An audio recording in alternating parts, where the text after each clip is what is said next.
જય સોમનાથ મિત્રો, સ્વાગત છે તમારું નવા વ્લોગમાં। આજે આપણે બનાવીશું ઝુમખડાનું શાક, જે માટે આપણે વાડીના તાજા તાજા ઝુમખડા લઈ લીધા છે।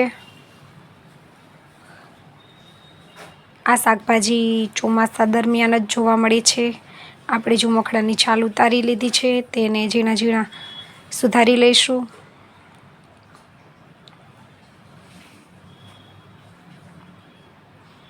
તો ઝુમખડા સુધારી લીધા છે, હવે તેને શાક વઘારીશું। માટે પહેલાં આપણે લસણ વાટી લઈશું।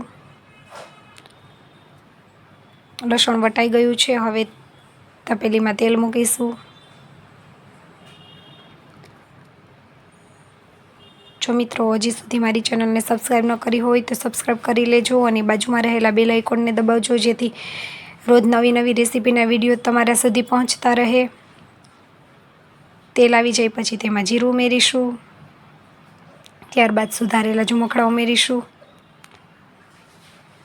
આ શાક ખાવામાં એકદમ સુપર ટેસ્ટી હોય છે અને જેમાં પાણીનો ભાગ વધારે હોય છે, જેથી આપણે શાકમાં બિલકુલ પાણી નથી નાખવાનું, કારણ કે તેમાંથી પાણી છૂટે છે। હવે આપણે લસણની પેસ્ટ ઉમેરીશું, સારી રીતે હલાવી લઈશું। ત્યારબાદ સ્વાદ અનુસાર નમક, અડધી ચમચી હળદર ઉમેરીશું।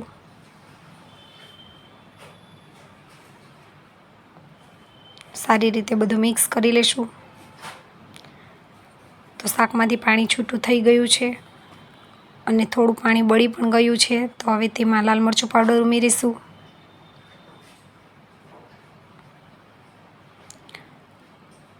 અને થોડો પાણીનો ભાગ છે તેને પણ બાળી નાખીશું।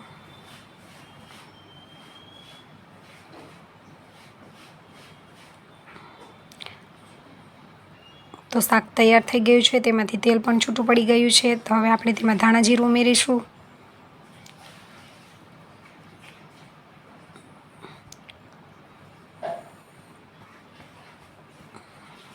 તો તૈયાર છે ઝુમખડાનું શાક, તેને સર્વિંગ પ્લેટમાં લઈ લઈશું।